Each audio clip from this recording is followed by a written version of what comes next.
All right, here we go. Betting Weekly Live here with you on a Monday. Mike Carver along with Doug Kezirian as we get you ready for all of tonight's action. We've got Monday Night Football with the Rams and the Falcons, tons of NBA, tons of NHL, college basketball getting back in the mix. There's bowl action. It is all happening here on a Monday. Hi, Doug. How are you? How was the weekend? Good to be with you. No case of the Mondays here. It's New Year's week. That means we got bowl games galore, including right now. Go figure, another game on pace for an under in this bowl season. But wild weekend as usual in the NFL. Dogs were barking to start. We got some chalk down the stretch, but there's so much going on. But we're keeping tabs on it all. I'm trying to think of what when we left people last. Late last week, the Kraken finally won the second game of a back-to-back. We have some wild outcomes in the NBA. College hoops, both men and women, have resumed. So a lot of good moving parts here. And like I said, you and I on top of it all. Yeah, and I was real happy. Nice job by the Raptors Friday night in DC against the Wizards. That was a nice no-show for them in that game. We'll go back on the horse, though, tonight with the best bets in the Daily Double. We absolutely will. And we will talk about unders in bowl games. You did mention 19-7 Georgia Southern leads App State right now. And we'll talk about how many of the unders have just been wild during bowl season. But it is the opening line. As we always do on a Monday, some takeaways from the weekend. Another crazy one, as you mentioned, Doug, throughout all these sports, but particularly NFL as we're coming down the stretch here. And we, after tonight, we'll be into the final week of the regular season before we hit the playoffs. What stuck out to you? And I think it leads into tonight's game as well for Monday Night Football. But really, it's important to remember with these games, teams that have been eliminated and other teams that have something to play for, desperation means way more than just like incentivized teams, right? So teams that are in the playoffs but could improve seeding, that's incentivized. You got to be careful for them because, sometimes a division opponent is playing with house money, nothing to lose. This is their playoffs. So they're not, they're almost playing more desperate, whereas the team. So that's why we saw so many dogs hit on Christmas and then throughout the rest of the weekend. Those teams, but when you get a desperate team, like they literally have to win, then you see them cranked up a little bit. Now, this goes for March Madness as well. If a team's on the bubble, you can't always assume they're going to play better because they're on the bubble for a reason, and that's because they were unable to win games where they needed to win. So you are who your record says you are, as Bill Parcells famously said. So be careful with these teams that you think are so incentivized. I typically like the desperate teams. And again, that gets into Monday Night Football. Rams aren't that desperate. They're incentivized, but they're not that desperate. So, you got to be careful in these types of situations for sure. Yeah, and you're right. It does kind of lead right into this game tonight with the Rams and the Falcons on Monday Night Football because I think I've heard this, so much today already leading up to this. And the Rams, of course, on the road, -7.5 in Atlanta against the Falcons to finish off week 17, totals 49.5. But all you've heard is, well, the Rams, Doug, they really want to win these last two games because that means they'd be locked into the 5 seed, and that means they'd play the NFC South, and that means, that all sounds nice to us, Doug. Like, we think that stuff is super important. I don't know. Does Sean McVay feel the same way as us? Do all the guys? We don't know. We don't know how much the stakes are raised here, as much as everyone tries to make it out with the Rams. Exactly. And the Falcons aren't just like a total beat up team. They actually could finish in a 3-way tie for the division in a weird way. Now they can't go to the playoffs, but it's still a team at home on Monday night that has firepower. And there's a reason this number has been steamed down a little bit. I know plenty of sharp guys who took the 9, who took the 8.5 and the 8. I feel like the number feels right. Now, the Rams definitely want to go to Carolina or Tampa, even though they've lost at Carolina already. They'd rather go there than like Philly. So it does make sense. They can't win the division. That's coming down next weekend to Seattle at San Francisco. Winner gets the division. But they've also been playing well, and the losses they've had are kind of fluky. Not all of them. The Panthers game wasn't fluky. Stafford had his worst game of the season. But other than that, like they fired their special teams coordinator for a reason. It's the only in-season firing of Sean McVay's head coaching career. Tells you something. So we last saw them on that Thursday night game. The refs hosed them in a lot of weird ways. It's been 10 days, 11 days. So I expect a really good performance of the Rams. I expect a good offensive performance because I think Stafford's MVP campaign can be solidified tonight. Platform, island game, whatever term you want to use, spotlight. I think Joe Buck and Troy Aikman are going to gush about him. So I think the table is set, and the Rams are really good, right? They are arguably the best team. You hear the phrase a lot, the most complete team in the NFC.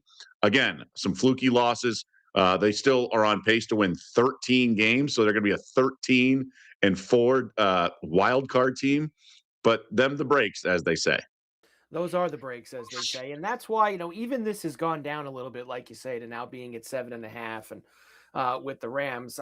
I'm still not as scared, Doug. And it's more for some of the stuff that you just mentioned. Like, I do believe the extra rest this time of year is key. And that's as good as you can get from a Thursday to a Monday. Having that kind of a break is enormous. They're the better offensive team by a very good stretch. And the other stuff about being the 5, or even the other good one today, Doug, was, well, they have the Falcons pick, and they're going to want to beat them to make sure that the Falcons go further. Now, that's good for, again, for us, and I'm sure the general manager and the front office, they're going to talk about that. But trust me, Doug, I'm sure that Stafford's not looking over at Puka tonight and going, we're going to get their pick, and they're going to be 9th instead of 12th if we beat them tonight. I don't think that plays into it at all either. Well, and frankly, you could say a player's like, well, I don't want someone to take my position. Let's get a worse, but like if you really want to be totally corrupt. But I literally think these guys are all focused on this year, and they want to play well, and they want to win, and they didn't get to the NFL by laying down, and they're coming off a loss. I think they'll be buttoned up. I really do. And that offense on the fast track of the Mercedes-Benz Stadium, I think that the offense is going to let it rip. So I like the Rams team total over the price. I don't know what I'm getting with the Falcons. I do think Pitts has been great. They have some studs, but I think Rams over 28.5 is going to be a pretty solid play against this leaky Atlanta defense. Yeah, I liked kind of taking the Atlanta side out of it in terms of the total. And look, it's 49.5 tonight. Which I think they can get there. But if you think they're going to get there, Doug, the majority of it is the Rams getting you there, then this is probably the best way to go. David points out Rams have the number 1 offense, the number 4 strength of schedule. Rams boat race the Falcons tonight. Boat race. I don't disagree with them, and I'm going to lay the 7.5, Doug. I'm going to go right into it, and I'm going to take the Rams tonight, and I think you might even pull me in with that 28.5 team total. Well, look, it's certainly an outcome that wouldn't shock me, right? If it's too much firepower and the Rams, it's a favorable spot. Again, a really good team, awful loss. And we always talk about it during the course of the regular season. Focused favorite. That's like the best thing to bet in sports. And so, we've talked about it for sure on the NBA show, or we're doing NBA lines. The question is, is Cousins going to deliver? Kirk Cousins is a pretty good quarterback, right? He's read a lot of defenses, but he's older. So I think he's going to probably play fairly well. I don't know about boat race. I think there's too many weapons on Atlanta, specifically Bijan Robinson and Kyle Pitts.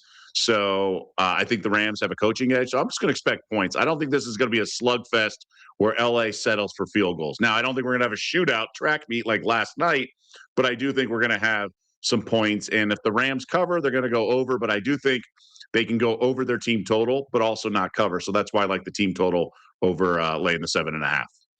Let's do a couple props here. Now, I do have one for the game specifically, but you bring up Stafford as kind of a wider ranging thing, and you talk about how they're going to gush over him tonight. We kind of saw yesterday Drake May, and it kind of felt like what you kind of got what Vrabel was doing there, right? Like you kind of felt that he was padding Drake May up a little bit. I mean, that game was so out of control, and he kept him in there just pouring it on through midway through the third quarter. Will there be some script there tonight for McVay to try to get Stafford his minus 250 still to win the MVP? I love the bet. I really do. And I think things happen this weekend. They're going to help his cause, like Josh Allen losing and him kind of going away. The long shot odds of Trevor Lawrence or Bo Nix just aren't happening. So it's Drake May or Matthew Stafford. And yes, May was lighting it up against the Jets. And you saw the market, although the market's kind of a fake market. So take it with a grain of salt, but it's not like he became the favorite. People know it's dismissive of the young quarterback. Voters are not going to want to vote for Drake May. It's just sort of the lifetime achievement award for Stafford. He leads the league in passing yards, passing touchdowns, passer rating. I mean, it's just kind of like his turn, his time, kind of like Allen last year, right? Yeah. And Allen was a worthy MVP. That's the thing. They're not just forcing it. It's not like they're giving it to some guy who's like middle of the pack. Like he's run away. This should not be a December reward.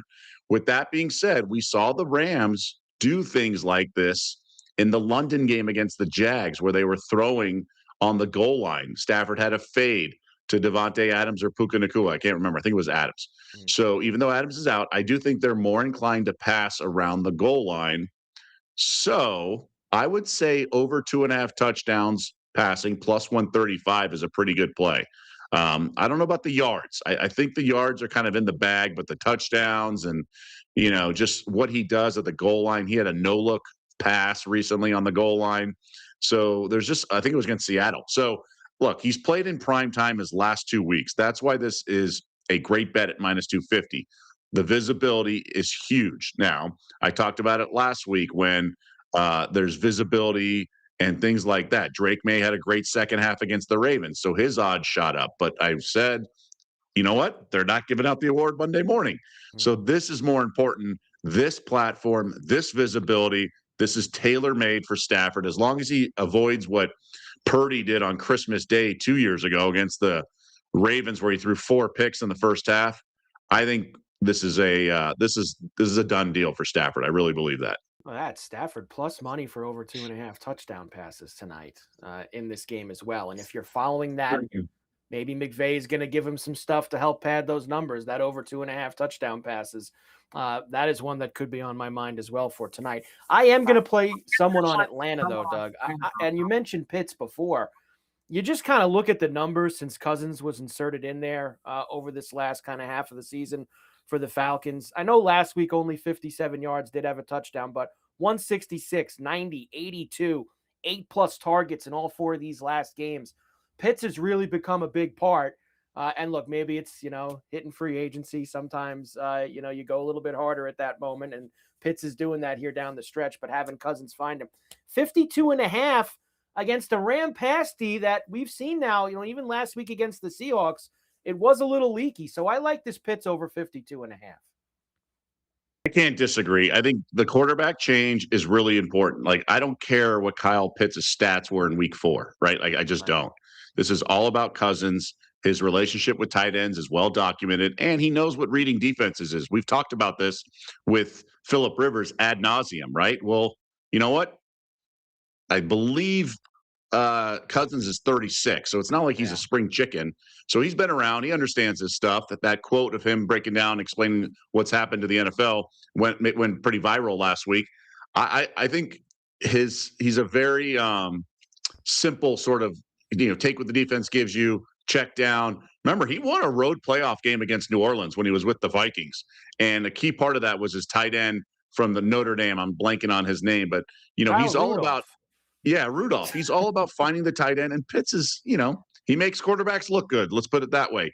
Give the ball to Pitts early and often. I certainly agree with this play. Let's go for Kyle Pitts tonight. I love touchdowns, and we had another good touchdown Sunday, by the way, with Goddard and Chris Olave. So we did hit 2 out of 3 with the touchdowns again on Sunday.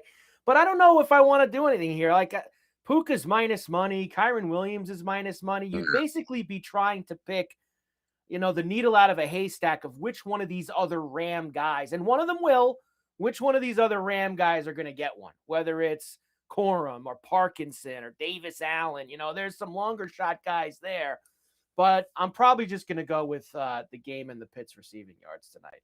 Doug, maybe I'll probably going to ladder that up, honestly. I'll do the number 60, 70. I'll have a little fun with Pitts.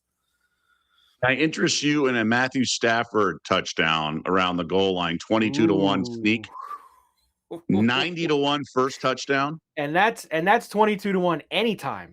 That sounds like a first. That is an anytime number of 22. You know what? That's like a nice, fun, like pizza money one, right? That's a nice Happy Meal bet to have tonight for Matthew Stafford down there at the goal line. You can always interest me. Did you say 90 for first? 90 for first touchdown. Now you're really speaking my language, Doug. You get the numbers like that. 75 for the last. Ooh. Why is Blake Corum's receiving line at half yards? Why is Blake Corum? Usually when Corum's in there, he's either running the ball or he's blocking. Doesn't catch too many passes. I don't have it right in front of me, Doug, but I'd have to imagine Corum's not catching many balls when they have him in there at those numbers. And Well, sure yeah. enough, So he had 14 7 catches. carries. He had 14 carries, 11 and 12 each of the last 3 weeks. So not in a ton. And then Right. his receptions, 1, 0, and 1. So he did have 2 targets last week. For the season, he's got 7 catches. For the season. So just to so people understand, if he plays, the action's good. He doesn't Right. have to have a target for Right. for it to be graded. Yeah. So he can play, he can get carries, and if it goes and no catches, it's a loser Yeah, on the over. precisely with that. So there you go. Corum tonight, very low with the receiving, of course, as usual. Rams and Falcons, Monday Night Football. Last regular season Monday Night Football. Remember, there's one more Monday night game in the playoffs. Of course, Monday night of the wild card Yes. round. So not exactly the last Monday Night Football game that we will get here in the next few weeks on Betting Weekly Live. Futures update. What about one more here from Dave? What about a same game teaser on bringing the total down and the Rams to -1? Do you like that, Doug? Same game teaser. Okay, so what this is a parlay of alt lines. Okay. Yes. So you're saying, you could just alt line it, right? So the Rams to 1. I would just do the Rams -0.5. I don't, these games sometimes land, Yeah. 1. So if you're gonna go to 1, might as well go to a Bills half. Eagles. Yeah, exactly. Blocked extra point before that.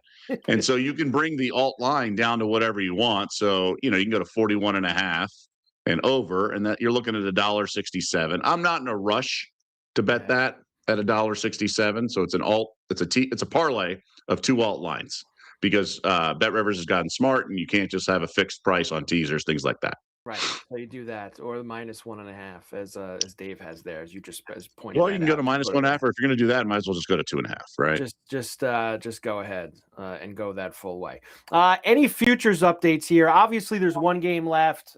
We will talk a lot this week about what's on the line, what isn't, what's important, what's not. We've mentioned the MVP already. It's Stafford in May as we come down. As far as any of the other awards, look, obviously lots of candidates for that Coach of the Year, Doug. There's just tons of guys. I think even with 1 week to go, I really couldn't tell you who's exactly going to win that award. It's pretty wide open. It's a tough year for anyone who does not win it because, it's like they could have won it in so many other years. I find it interesting. The Rams are the Super Bowl favorites, Yeah. just knowing that they're not going to win the division and they're going to have to go on the road. And unless there's significant upsets, they're not going to have a single home game. I'd be careful with the Seahawks, and I'll tell you why. Because they could lose, right? And even though they're a slight favorite in San Fran, and if they lose, that means they're going to have to go on the road 4 straight weeks, right? Because they're on the road this weekend, and then 3 um 3 final games or 3 playoff games they'd be on the road. So that's a lot to ask for a team that at some point can run out of gas. So I'd be a little gun shy with the Seahawks, although obviously if they get the 1 seed, that'd be fantastic. I I was texting a guy, like, he does not see how the Broncos don't come out of the AFC. Like, it's Wow. possible, but it's gonna be really hard for a team to kinda go in there and take care of business. Now, they're by no means dominant, but plus 325 for the Broncos to, we're assuming they're gonna get the bye, have a home game, and then the teams that they're gonna be facing are all deeply flawed. I mean, you're talking Ravens, Chargers, Texans, Bills. Now the Jags just went in there and dominated. Um, so that all that is interesting. I'm not sure what to think of the Patriots. I think they're really good. But they're kind of like they've dropped the ball a little bit, haven't they, at times? So they've had a pretty fairly easy schedule. It's these one-way betting markets are pretty tough in my eyes. I like long shots. Steelers are interesting at 35 to 1 to win the AFC. They looked horrendous yesterday, but my understanding is they can win the division, right? Yeah. This weekend with the Ravens. So if they win that, you got a home game and But that's also a 4-leg parlay because you're including this Sunday as well. Nothing jumps out to me. The awards markets, I mean, you got minus money at almost every award. Actually, you do it every award that I'm looking. So even Tyler Shook at minus 121 and Jigma at minus 182. So JSN's a favorite over Puka for Offensive Player of the Year. I actually think he's going to win it. I think Puka's off the field comments and things like that are not going to help his candidacy. That's all part of the equation, as silly as that sounds. So I think JSN's really been a significant game breaker. So I think that's Offensive Player of the Year if you want to tie up your money for about a month and change. That AFC, I think it is wide open, man. I mean, it is going to be so matchup dependent. It feels like once we know who's going where wild card weekend and what's the route for everybody to get there. That's when you're because there's some teams I think the Texans would perform better against certain teams. The Bills would perform I really think it's going to be so crucial on what the matchups are going into it. Eagles still feel like a decent bet to win the Super Bowl from Brendan. And I hate them as a Patriots fan. The Eagles right now are 9-1 at Bet Rivers. They are tied for the fourth choice on the board with the Patriots and the Niners. They're all 9-1. I feel like their defense is good enough, Doug, but this has been a problem all year, and you saw it again in the second half yesterday against the Bills. That their offense has been questionable / broken for a very long time, and I just don't know if there's enough time for them to fix it to go win 3 games and get back to the Super Bowl. So sometimes in these situations, I'll be like, who's going to win? And who am I going to be mad at? Like, how did I not see that coming? I don't think there is a team that I think is just going to be, just trying to catch a slippery ball, and whoever ends up with it, it's not like they had it all the way, right? I just think it's going to be a team that sort of, I don't want to say back. I think it's going to be a team that flipped the switch and maybe plays well a couple games and gets lucky a third game. I don't think there's this, how did we not see this coming team? Maybe the Jags a little bit. The Jags are the only team that really haven't, played poorly the last month, and they're on a roll. And Trevor Lawrence, Liam Cohen's done a wonderful job with him. My concern with the Eagles and Bills and these teams, they've shown us who they are, right? So if they somehow survive their respective conferences, I just think it's going to be a stud player like Josh Allen making a play or two. But there were no signs that this Bills team, I still think they're weak, poorly coached. I still think they have key players that are awesome, Cook and Allen, and that's it. So we saw it yesterday. Allen was off with that throw on the 2-point conversion. And I don't know. If they make a run through the AFC, I think it's because the AFC was down and not because, oh my God, how do we not see it with the Bills? I think the Jags are the only team that are showing us, kind of what they're made of and peaking at the right time. I think Allen is heavily compromised right now.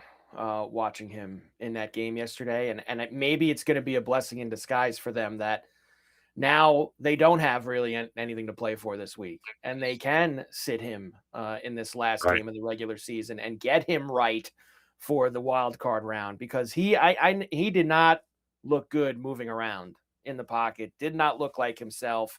Yes, he had 2 rushing touchdowns, he had 1 scramble, but you could tell that there's a situation with his ankle / lower leg, and they need a week to work on that going into the playoffs. So, of course, Bet Rivers with the NFL primetime first touchdown, second chance bet tonight as well. Players who opt in on the Bet Rivers app or at betrivers.com will receive a second chance token for any first touchdown wager on each game day of primetime NFL games. See the Bet Rivers app or website for full details. NFL primetime first touchdown, second chance bet.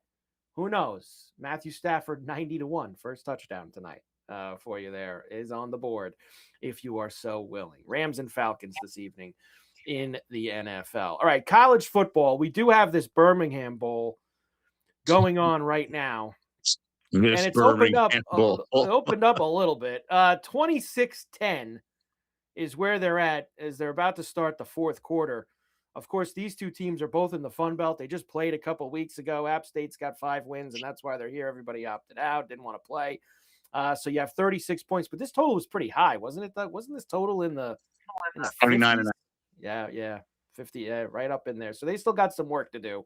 And maybe that should take us into the bigger conversation here. As we look towards the Independence Bowl tomorrow, and there is a couple of bowl games later in the day, which we'll discuss on tomorrow's show on Betting Weekly Live. But Coastal and Louisiana Tech Independence is the early kick. And once again, you have you have a total in the right now for that game, 51.5 tomorrow at Bet Rivers, Louisiana Tech -10. There's sharp money that's moved this number down to like 9 at some places, 9.5. Coastal's been terrible. The quarterback play has been atrocious. This number feels too high in terms of 51.5. My only play that I'd consider is the under, but mostly first half under. A lot of these games have sort of gotten away in the fourth quarter. Something to keep note of as we watch this current Birmingham Bowl. But for me, it's under, pass, and dare I say dog or pass. Louisiana Tech is nothing to write home about, but Coastal's just been atrocious. With their quarterback play has been so bad. I don't know. I mean, look, they're averaging 158 yards passing per game in the year 2025. I don't know how you do that. So for me, it's under, first half under, something like that. And just unders in general so far. And we're coming off the weekend. Obviously, we had 8 games on Saturday in bowl season, and I was looking back on it, and I had a couple of them. I mean, 5 of them were just dead unders on Saturday. I mean, just had no chance whatsoever of going over. Unders are 17-10 so far in bowl season. I mean, that Virginia Missouri game, dead under. Penn State Clemson was dead under, and they tried to rally late, couldn't do it. Fresno Miami of Ohio, dead under. You had a bunch of just dead under games over the weekend. Yeah, I mean, look, you got backups, you got sort of reckless practices, if you will. Reckless, maybe not the best word, but not exactly tight practices and buttoned up. So it's just kind of like all over the place. And defenses, we know this in sort of preseason and early on in the NFL and things like that. Like defenses are more prepared than the offense, right? That's why we see so many unders in NFL preseason games. That's why the totals are like 32.5, 34.5. The quarterback is a complex position. When you're going to a backup, it's going to be very simple reads. We saw that in the Pinstripe Bowl, things like that. So it's hard not to just blindly bet unders in these like inconsequential bowls. I'm not talking about the CFPs. Yeah. I'm not talking about some of the bigger high profile games, but some of these other bowls where it's just sort of, kind of recess in a lot of ways. Hard to not take under something like 49.5 like we have going on in the bowl game right now. Yeah, and tomorrow on Betting Weekly Live, we have a big blowout special for the Bowls because we are not here on Wednesday and Thursday due to New Year's Eve, New Year's Day. So we will tomorrow, Doug, get ready. 4 games in the college football playoff that we have to go through. There's games tomorrow night, Tennessee, Illinois, Music City, Alamo Bowl. There's tons of games Wednesday, including that Michigan-Texas game that I know you've had your eye on for the last few weeks. So we have Bowl Mania on Betting Weekly Live tomorrow, Doug. So you better get yourself strapped in for that. I am. And I'm excited because we have, obviously we discussed the first round of the CFP, but now we got the big boys, the top 4 seeds playing, and we're going to discuss all these games. And this is awesome. I mean, this is what we want with bowl season, right? Yep. It's funny, Carver. I don't think I've mentioned it on the show, but in high school, for one of my English classes, we had to pick a topic that was controversial and write an English essay. And I wrote like a 4-page paper on how we should use the bowl system for a playoff. And basically, I mean, we're talking mid 90s here, Carver. And I wrote basically you should use these, the Rose Bowl and everything as playoff games and have a bracket and do all this because it just made too much sense 30 years ago. Now, obviously, there's some nuances and things that you can tweak that we have and, group of 5 bids and all that. But this is exactly what it should be. Bowl games that matter to people that it matters to. Like the people playing today and tomorrow in the bowl game, like it matters, right? I remember a couple years ago, Temple went to the Pinstripe Bowl and they were celebrating like they'd won the national championship. There are tiers in society. There are tiers in college football. Not everyone can compete for a national championship, and that's okay. We have the NIT in basketball. I love bowl games. It is unfortunate when those sort of the middle of the pack teams of a conference don't get to the playoff and then a couple guys sit out. So what? You get over that and then you have a bowl game and they're fired up. They get the swag, the bag swag. They also get to go to places they're not normally traveling to, right? Whether it be Yankee Stadium and Fenway Park to play a bowl game or warm weather, Bahamas, Myrtle Beach, you name it. So I think bowl games are great. And it's okay if there's a class system or tier system where the Rose Bowl matters for the national championship. So be it. The granddaddy of them all. And yes, you wrote it into existence, Doug. I thank you for that. Yeah, there we go. I wrote it into the existence. There you go. So lots of college football tomorrow on Betting Weekly Live. Make sure you're here. Lots of NBA tonight. 11 games on a Monday, both the NBA and the NHL giving us some big schedules here tonight. Of course, we have NBC Peacock this evening as well, and that starts with the Cavs and the Spurs tonight, which tips, that's just after 8 o'clock East in San Antonio. Spurs -3 and a 243.5. Yeah, we're not sure we're going to get De'Aaron Fox here. He's likely out. Missed the game on the weekend, and they lost to my Utah Jazz in San Antonio. They lost by double digits. Yeah. So I think it's a great spot to back the Spurs. Now, again, De'Aaron Fox is a valuable piece. Wemby did start, so really a strange game that the Spurs lost, especially with the Jazz shorthanded, playing without one of their top picks. This Cavs team's getting healthy, which is good, right? Evan Mobley's back. That's nice, but he played about 20-something minutes. I think you have to lay it with the Spurs. Cavs are the single worst team against the spread in the entire NBA. The last thing I'm going to do is back them +3 at San Antonio. The Spurs were probably caught a little fat and happy, right? They beat the Thunder 3 straight times. They're beating up on teams. I think this was a little bit of a shake, rattle of the cages. No Fox. And I think Spurs -3 feels a little cheap. I do. Given how bad the Cavs have been against the spread, I feel like this line should have been 4.5. Your Jazz with 12 wins already, by the way. 12 wins already for the Jazz. What a start. The late game, Peacock, Mavs and Blazers. Blazers -2.5, 232 flop. This is interesting too. It's a terrible spot for the Blazers. Okay, they're off a couple big wins. I mean, they just played the Celtics and beat them. Mavs are off back-to-back losses. They're kind of in a valley and not a peak, right? But I think the Blazers are really tough at home, and I think they're going to get them. Maybe Mavs first quarter, first half kind of thing. I think they jump on them because the Mavs are fairly healthy right now, right? Cooper Flagg's been amazing.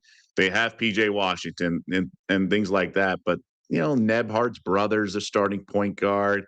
There's a lot. They leave a lot to be desired. And the Blazers, they're well coached and everything. Like, I like Portland. They were up on the Clippers all game until the Clippers have been on a roll. They've won 4 straight. They flipped the switch in the second half of that game.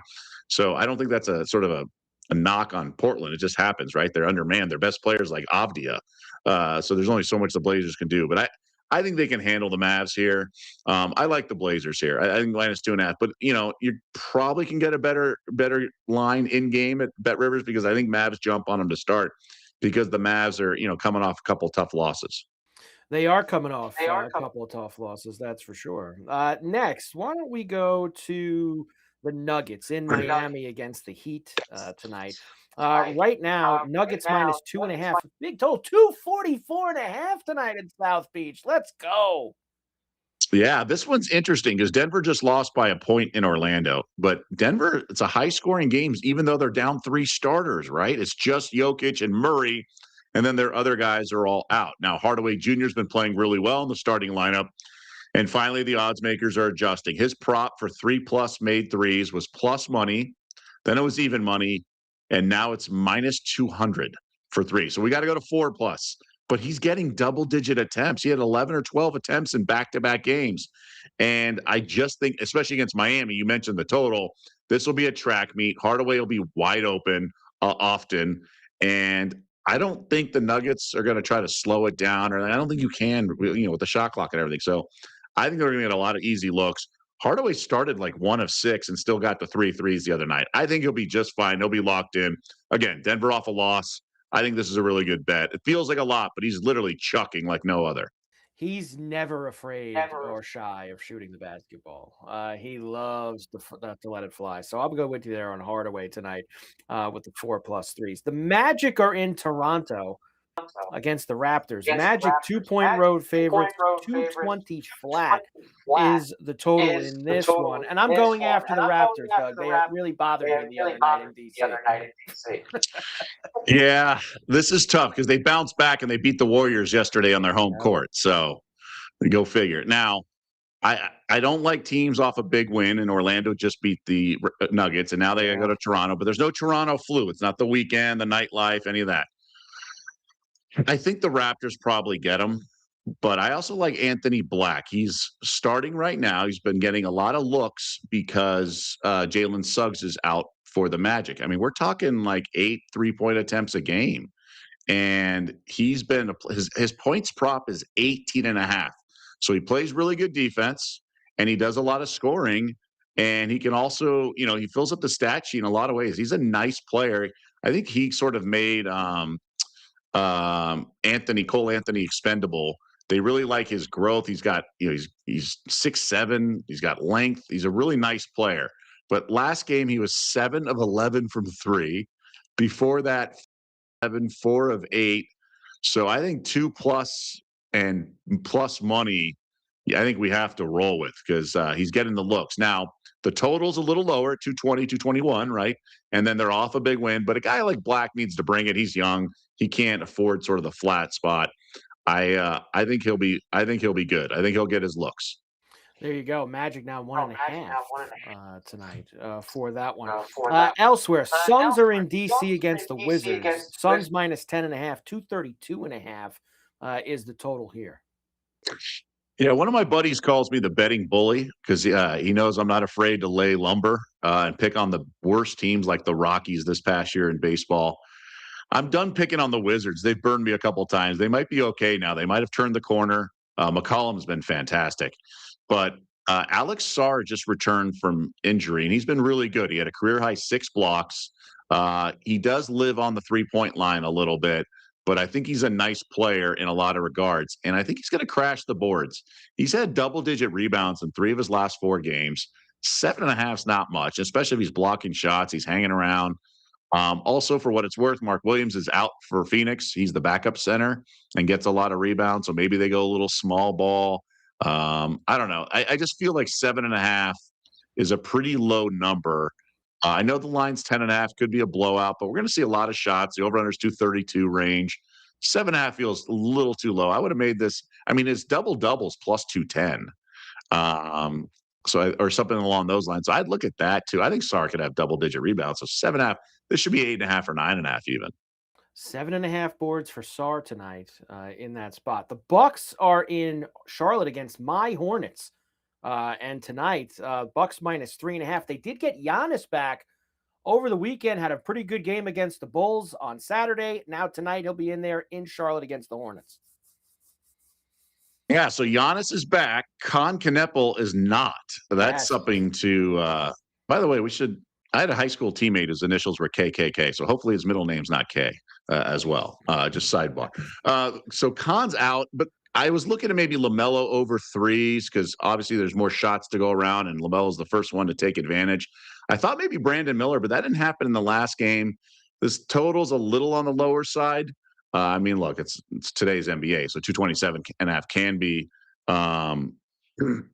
considered low, lower or whatever. I don't love a lot of these, but I was looking at the Bucks here, but they're a little all over the place, so I'm not ready to pull the trigger there.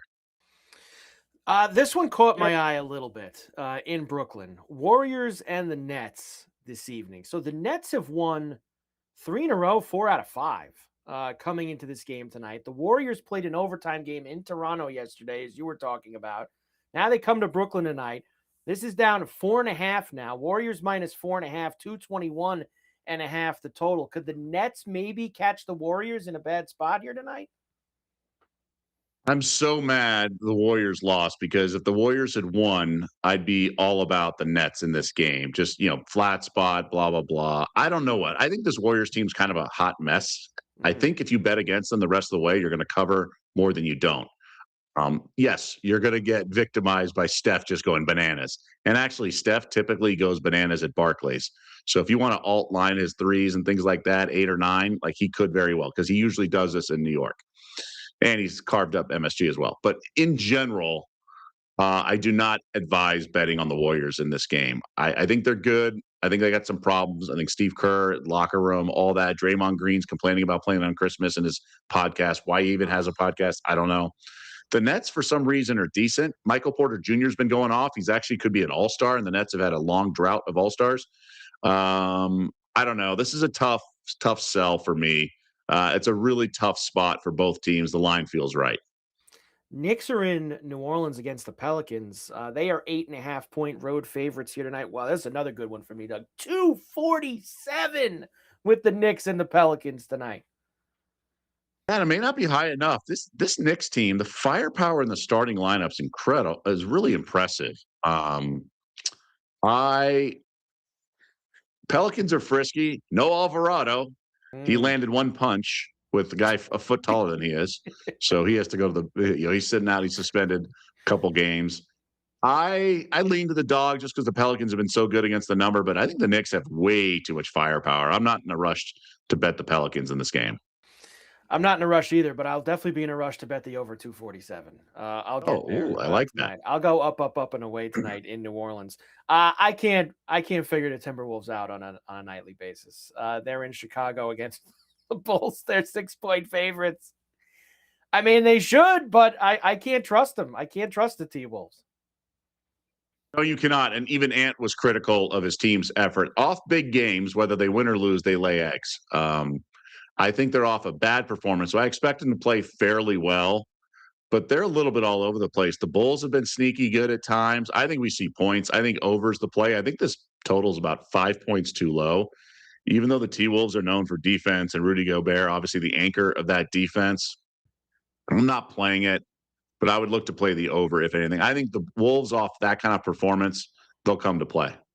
And last one I'll give you, the Hawks are in OKC against the Thunder. And I always love asking about these OKC lines. It's 16.5 tonight, but no Trae Young for Atlanta. 233.5 the total. So I would be inclined to take the points, but I prefer when a guy like that is out for a sustained period of time. When it's a one-off or things like that, I get a little worrisome. But they were playing fine without him over a long stretch. I just don't know if you can duplicate that or replicate that in a one-off.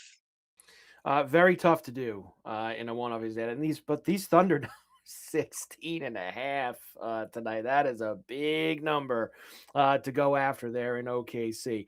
So good night of NBA. 11 games for us this evening. A couple of good spots there. If you have your eye on any, let's say, plus money bets at Bet Rivers, Betting Weekly is giving you a little pizza money to lock it in. Use our pizza money bonus code, Betting Weekly 1218, to get a $10 bonus bet to use on any plus money bet at Bet Rivers. That is Betting Weekly 1218. You have until January 11th to redeem the code at any U.S. Bet Rivers sportsbook. Good for one bet. For eligible players only. Must be 21. Gambling problem, call 1-800-GAMBLER. That is Betting Weekly 1218 for the pizza money bonus code for you. Steph, right. Steph 5+ made threes. There's your plus money bet.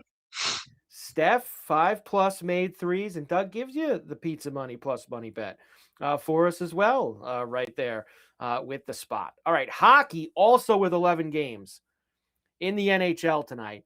A couple of good ones this evening as well, including I really do like the Cap Florida game is interesting to me with how well the Panthers are playing now. The Caps have kind of hit a little bit of a skid here, so maybe Florida at home. They are minus 121. But I will give you now the travel spot of the night, Doug. Here we go. Columbus is in Ottawa tonight against the Senators. They played last night against the Islanders at home in Columbus, and they had problems with the charter plane. They never left. They were supposed to leave early this morning. They never left. More problems with the plane. They finally got them out of town at about 1:30 East is when Columbus left to go to Ottawa to play the Senators. And no, they're not postponing a day, Doug. They're only postponing about a half an hour. They moved the game from 7 to 7:30 East tonight. They're basically going to show up at the arena off the tarmac at 4 o'clock and play the Ottawa Senators tonight. There isn't statistics or analytics for things like this. Teams being in travel hell and having to go from the airport to the arena, but it feels like a nice night to test the Ottawa Senators on the puck line -1.5. It feels like a decent night to try it. Okay. So this is when you just martingale the heck out of this, because these things either have an effect right away, they have an effect later in the game, or the next game. At some point, the Blue Jackets are going to lay an egg. So I agree. I would go puck line. I'd keep an eye on it. I wouldn't be shocked if the Blue Jackets jump on them early and lead 1-0. If that's the case, then we push our chips to the middle of the table and take the Sens. And we got to remember, these guys are athletes, right? They're young, they're athletes. Maybe the coach has a shorter, line change rope, if you will. So, shorter stints on the ice. But these guys are in shape. Being delayed on a tarmac is not going to completely derail them. But athletes are creatures of habit, and they typically like their routine. So that is something to keep in mind. And if they don't get there, they play the Devils on Wednesday, and we'll just have to play the Devils on Wednesday. Yeah.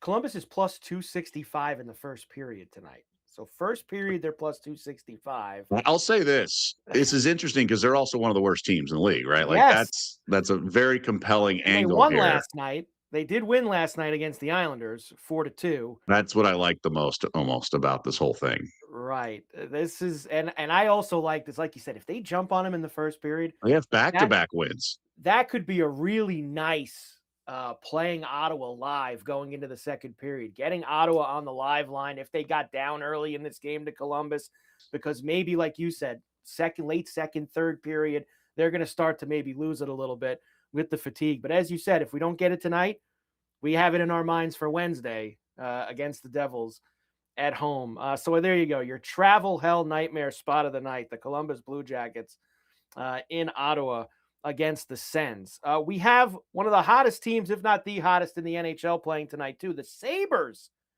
have won 8 in a row and are in St. Louis against the Blues. They are a slight road favorite, -118. Total's a flat 6. And they've done this everywhere. This winning streak started on the road when they were in Edmonton and out in Western Canada. They went home and kept it going. Now they go back on the road to one of the worst teams in the Western Conference, where they're a slight road favorite. I got to stay on the train, Doug. Taking the Sabres tonight. So what do you make of this Sabres run? They were 11-14 by my math at one point. That's What right. the heck has happened?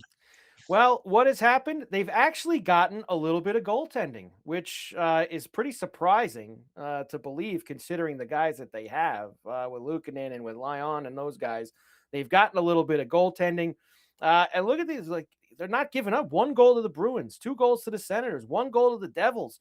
They've been playing some better defensive hockey, some better goaltending. That's the thing with me, Doug. They've had offensive talent. They've had guys that could put the puck in the net. They're just awful on the other side of the rink. And they've actually started to get some pretty good defensive efforts for me. All right, because I mean, look, these weren't exactly world beaters coming into the season, so it's just kind of surprising. But we talk about it all the time with when the market adjusts. The market typically, with the math guys who drive the market, use last year as a baseline. So, is there still value on a team who's clearly playing well and outperforming the market and 1/8 straight? I think at 118 against a pretty bad team in St. Louis, I think we're still getting to it. Now, look, Wednesday night they're in Dallas against the Stars. The dream probably ends for them at that point. I wouldn't be playing them in Dallas against the Stars. It'd probably be a pretty good price. But I think we can get one more out of them tonight. Make it a nice 9 in St. Louis against a pretty bad Blue team. They are not good at all, the St. Louis Blues. And I love a late night over. We got to have a late night over, and we have the Ducks and the Sharks tonight, who have played some wild games already this year. I know they have a 7-6 to their credit this year. I think they have another game that flew over. So 6.5, and yeah, it's juice -120 to the over. But I think the Sharks and the Ducks can get there tonight. All right, I'm following you. Kraken are on the second night of a back-to-back, but I guess it's over, right? The string's dead for the Kraken. They did win last night, Wait, I tonight's believe. the second night? Tonight's the second night. They won at home against the Flyers last night, Ooh, and they are ooh. at home, back-to-back home games. They play Vancouver at home tonight after winning last night against So Philly. I think the Kings were an outlier. Um, Yeah, I would say play Vancouver.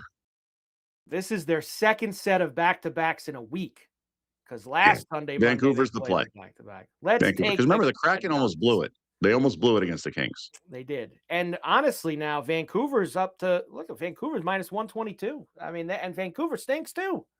And they're that much of a favorite in Seattle. So I think that the line's even telling you there. It's Vancouver tonight against the Kraken. So let's throw them on the pile. Carolina's a pretty big price, but I think they've won 7 out of 9 against the Rangers. The Rangers can't score any goals, and there is a small revenge spot here. Even though they've beaten them 7 out of 9, the last time they were in Raleigh, the Rangers did beat them last month at home. So Do maybe they a little. care? When it's been a month, do they care? That's the thing. I'm not sure if they do, and they've beaten them so much before that they probably don't. They got so used to beating the Rangers, losing one to them probably not that big of a deal. It's minus 182 also. So, and Flames at home too have been pretty good. It's a little pricey for the Flames. 134 for the Flames is probably a little much, but the Bruins are in one of those bad runs. They've lost 5 in a row.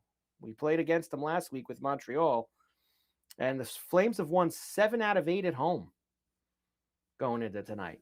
So, but I don't know if they're good enough to justify minus 134. That's the one thing that kind of I takes mean, me back that's a little. That's a the lot for price is the Carolina. great, X factor. And one other really good game tonight, don't got to play in it because I think it's a kind of a coin flip game, is Vegas and Minnesota out there by you at the T-Mobile. T-Mobile tonight, Vegas, Minnesota. Minnesota, of course, has kind of put themselves in with the Colorados and the Dallases, is trying to be one of the best teams in the West. Vegas a short favorite, minus 120 now for Vegas at home against Minnesota. That's going to be a real good game tonight. Nights have been tough to figure out, right? They've been a good fade. They blew a game the other day at home. I bet against them when they played the Oilers. They had the Avalanche. They had a lead and then blew that. But that was a high-scoring game instead of some unders we've looked at. I think if anything, there's an under tonight on the docket. They also play New Year's Eve, so Wednesday at like noon. Okay. So something to keep in mind. Wild are not good at all. I'd look at the Knights here at $1.20 or under 6. I like that under for that game. Under 6, I would definitely. I don't think maybe not 5.5. I hate playing the unders at 5.5, but it's 6, and I got a little parachute there for maybe a push. I don't mind the under with the Knights and the Wild later tonight. All right, NHL 11 games this evening on the ice for us. Of course, if you like what you see, as you should, make sure you subscribe to the Betting Weekly Studios channel on YouTube, which I saw 2 million views now on the Betting Weekly Studios channel on YouTube, which is outstanding. You can check out us, Betting Weekly Live, and our other shows, including released earlier today, Betting Weekly EPL. Nigel Seeley, Dan Roebuck, and Jack Wright as they preview Match Day 19, including a massive clash between Arsenal and Aston Villa, who is red hot. Villa. They have been on a roll there in the EPL. So Dan, Nigel, and Jack have got you all set up for that Betting Weekly EPL on the channel. All right, College Hoops is back. What do we got tonight, Doug? I mean, there isn't any marquee games, I guess you could say. We have some big spreads. We have some marquee teams playing. We have some marquee spreads. Florida, marquee teams, but spreads that are out of control. Florida with a massive number, Michigan with a massive number, Purdue with a massive number, Michigan State with a massive number. I think you're getting the drift here, Doug. Yeah, I'm actually changing my best bet here. Sorry to our producers and graphics team. Michigan, I have no opinion on, but there's a couple 30 and change spreads. I like the dog a little bit in one, but I like the favorite a lot in the other. Let's start with Florida. They're 5-0 at home. Obviously, some defending champs, all that stuff. They're facing Dartmouth. That number feels a little too high.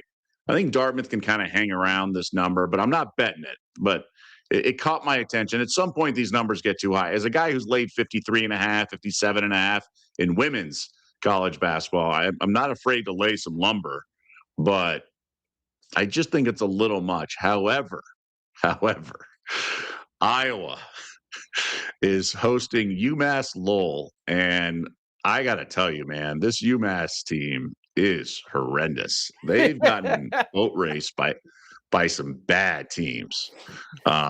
So I don't know how. I mean, Ken Palm has this 28, and I think it's going to be closer to 50. So I think Iowa wins by close to 50. I really do. UMass has only beaten teams like Sacred Heart, a school named Fisher, Emerson, Stonehill. I mean, these are Oh, like D3 schools. Stonehill. Anytime you could beat Stonehill, Doug. I mean, that's as Right, good but a they've win as you also can gotten get. slaughtered by Well, 60 points they to lost UConn. They they lost by lost by 60. 63 to UConn, okay? They lost by 63 to UConn. They I don't lost think by Iowa's 30 points worse than that. And you 34 gotta to Wake travel to Forest. Iowa from UMass. 34 to Wake Forest. They lost. They got you right. They've got some awful.